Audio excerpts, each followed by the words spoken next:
안녕하세요. 백수를 부르는 심리학의 논두렁입니다. 오늘은 인공지능에게 심리 상담을 받아봤습니다.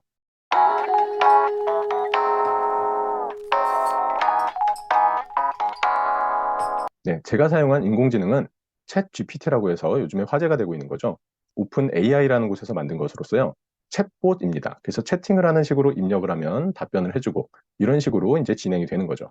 이 챗 GPT는 2월 7일 MS 마이크로소프트에서 검색 엔진 빙에 탑재가 돼서 지금 이제 많이 사용이 되고 있고 최단 시간에 거의 1억 명 정도가 접속을 해서 지금 사용을 하고 있다라는 얘기를 하고 있습니다. 그런데 아직 이 빙에서는 다양한 언어에 대한 서비스 하기에는 좀 어려움이 있다라고 얘기를 하고 있고요. 한국어로 여러분들이 챗 GPT를 경험해 보고 싶으신 분들은 오픈 AI 사이트 자체로 들어가시면 간단한 가입을 통해서 무료로 현재 사용할 수가 있습니다.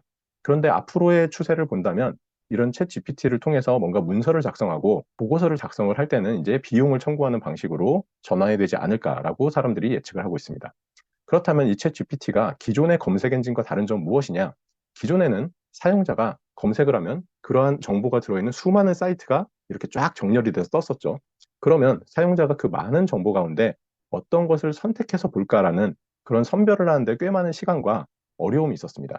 그런데 챗 GPT는 이러한 어려움이 해결돼서 검색창에 검색을 하고 싶은 내용을 입력을 하면 간단한 글로 정확한 정보만 딱 알려주게 되어 있죠. 자, 그렇다면 기존에 많이 쓰고 있었던 게 구글 검색이었을 텐데요. 이 구글에서도 거기에 대항마를 내놨습니다. 바드, 네, 우리나라 말로 하면 시인이죠. 바드라는 것을 2월 6일 날 이제 공개를 했는데요. 바드를 공개 시연한 장면을 보면요. 정확하지 않은 정보를 알려줘서 아직까지는 오픈 AI에서 만든 챗 GPT보다는 좀 성능이 떨어지는 게 아니냐. 조금은 문제가 있는 거 아니냐. 잘못된 정보를 알려주고 있다. 이런 문제가 되기도 했었습니다. 더 큰 문제들은 이러한 AI를 통해서 레포트를 작성을 할 수 있다는 거죠.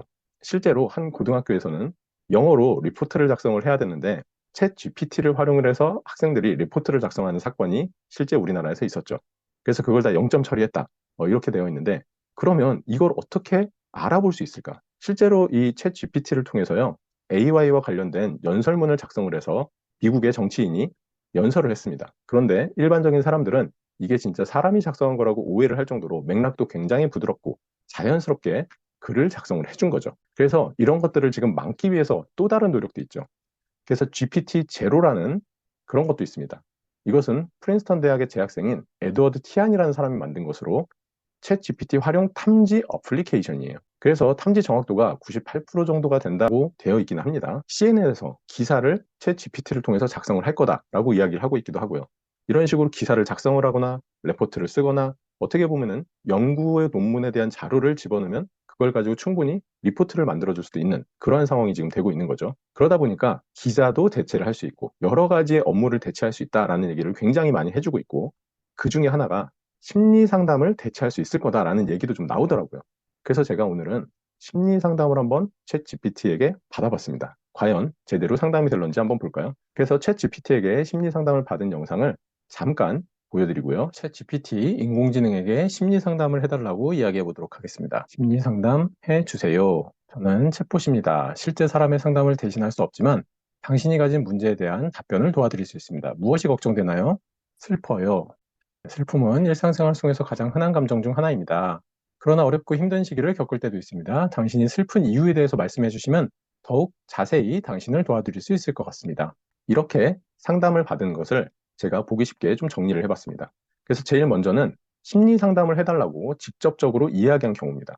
제가 왜 이렇게 했냐면 이런 인공지능들이 검색 엔진 빅데이터를 토대로 하기 때문에 내가 원하는 정확한 것을 입력을 해서 심리 상담을 해주세요 라고 한 경우에는 심리 상담과 관련된 정보들을 취합을 해서 반응을 해줄 거라는 예상이 좀 되고요.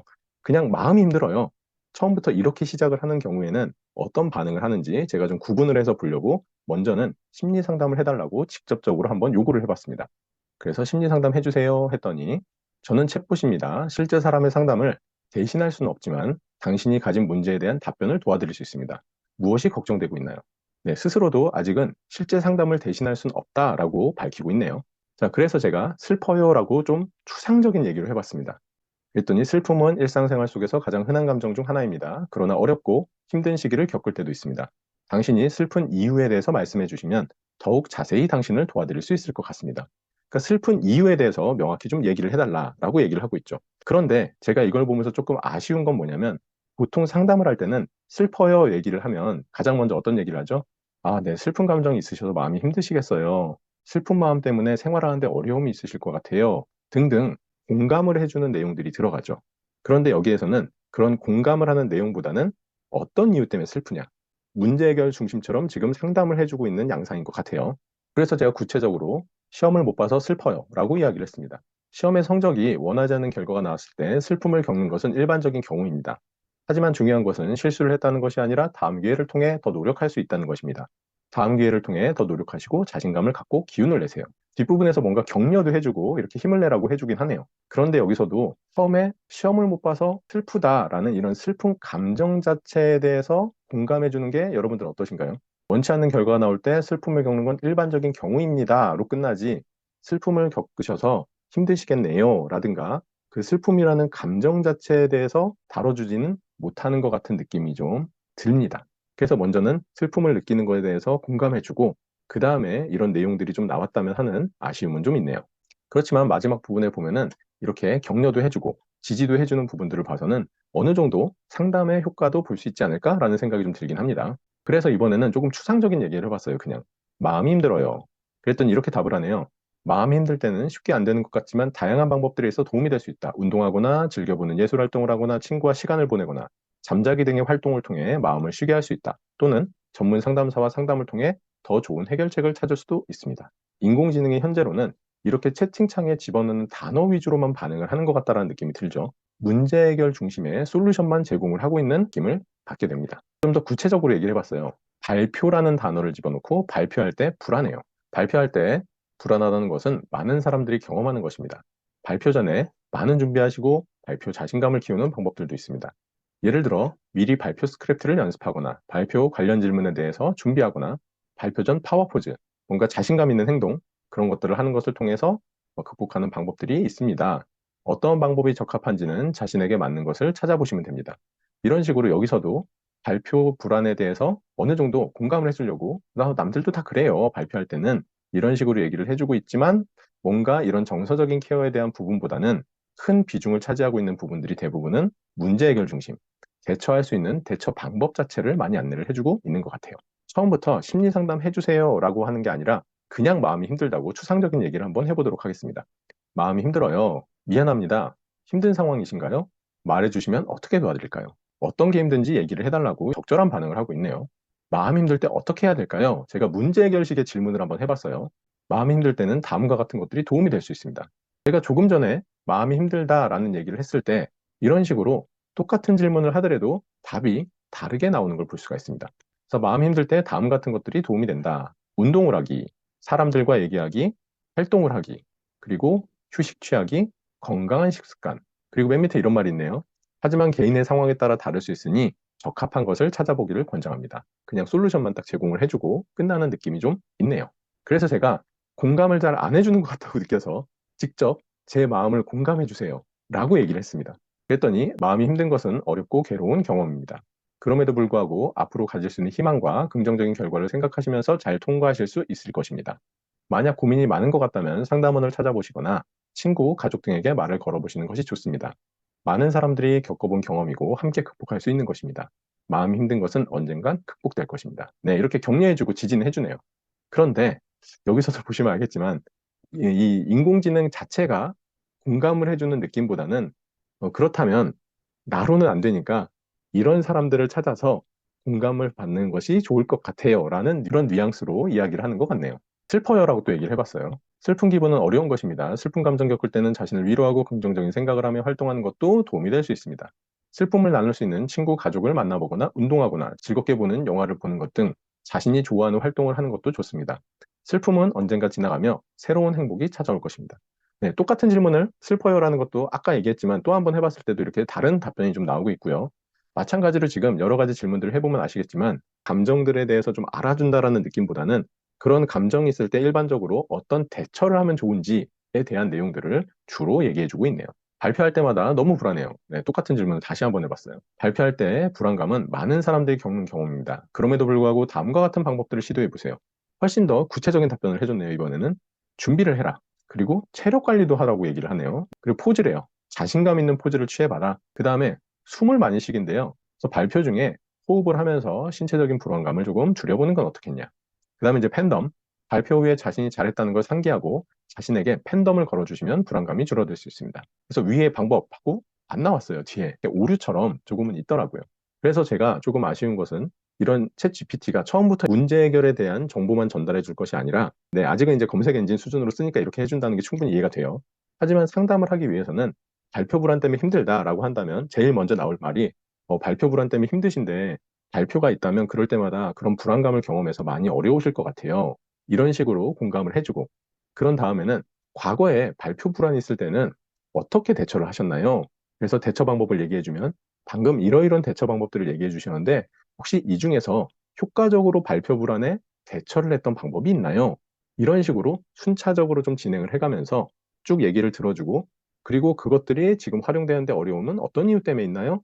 그리고 이제 그게 활용되기 어려운 상황이라면 또 다른 대처 방법들은 이런 것들이 있습니다. 보통 사람들이 사용하는 것들은 그 중에서 어떤 것들을 한번 적용을 해볼까요? 이런 식으로 조금은 스텝 바이 스텝으로 진행이 될 것 같아요. 그래서 어찌 보면은 한 번에 딱 정보를 주고 끝나는 것이 뭔가 좀 아쉬움이 크게 느껴지네요. 자, 그렇다면 심리 상담과 챗 GPT의 차이점. 제가 볼 때는 가장 큰 차이점은 이거 같아요. 프로세스와 콘텐츠의 차이입니다. 상담을 할 때 프로세스와 콘텐츠를 파악해야 된다는 얘기 많이 들어보시죠?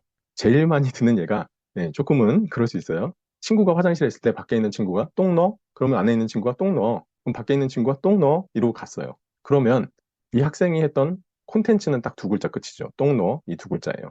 근데 프로세스는 뭐죠? 싸니? 나 싸. 그래, 잘 싸? 이게 프로세스죠. 아직까지 챗 GPT가 심리 상담을 하는 과정에서는 이런 콘텐츠적인 답변뿐만이 아니라 이 프로세스를 파악하는 부분에서 굉장히 큰 어려움이 있지 않을까라는 생각이 들었습니다. 그리고 앞서 보셨지만 챗 GPT는 아직 프로세스를 인식하는 데는 어려움이 좀 있지 않나라는 생각이 들고요. 단순하게 명확한 어떤 단어를 넣었을 때 거기에 대한 문제 해결식의 정보를 주는 그런 느낌이 가장 강했습니다. 그리고 채팅으로 이루어지는 한계성이 분명히 있죠. 일단 채팅으로 글을 쓰다 보니까요. 뭔가 내 마음을 표현했을 때 정서적인 부분들이 이렇게 채팅에 입력을 하면서 조금 끊기는 느낌이 있어요. 마음에 깊이 몰입되는데 어려움이 있더라고요. 그리고 그중에서 가장 큰 것 중에 하나가요. 답변을 해주는데 시간이 오래 걸리더라는 겁니다. 답변이 나오는데 한 30초 정도는 걸리는 것 같아요. 그러면 답변을 기다리는 동안 감정이 몰입이 안 되는 거죠. 그런 부분들이 좀 해결이 되면 그래도 좀 더 낫지 않을까라는 생각이 좀 들었습니다. 이러한 부분들은 음성 인식을 한다라든가 개선이 되고, 그리고 답변하는 것도 속도는 점점 빨라지겠죠. 글을 쓰는데 걸리는 시간, 글로 답변하는 것에 대한 정서적인 몰입의 어려움, 이런 것들이 가장 크게 어떻게 보면은 프로세스를 인식하는 것까지는 그냥 지금 현재 상황에서는 넘어갈 수 있겠지만, 그런데 이 부분이 사용하는 데 있어서 심리 상담을 정말 받는 것처럼 느껴지는 부분에서는 가장 몰입이 좀 어려웠어요. 그래서 이후에는 좀 더 발전이 된다면 영상이나 그런 것들을 통해서 사람의 얼굴을 보면서 그 사람의 얼굴을 분석하고 감정을 읽어내는 이런 것을 이제 개발하는 쪽도 있죠. 그래서 그런 기술과 접목이 된다면 심리 상담을 하는데도 좀 가능하지 않을까라는 생각이 좀 들긴 합니다. 그렇다면 어떠한 영역이든 이런 챗 GPT를 통해서 그 영역에서의 일을 대체할 수 있다면 사람들은 그 수준을 넘어서서 어떤 것을 할 수 있는지 그것에 대한 답변을 찾는 것이 앞으로의 세상에서 심리 상담을 하시고 이 심리학 영역에서 내담자들을, 키검자들을 보시는 분들이 하셔야 될 부분인 것 같습니다. 지금까지 백수를 부르는 심리학의 논두렁이었습니다. 감사합니다.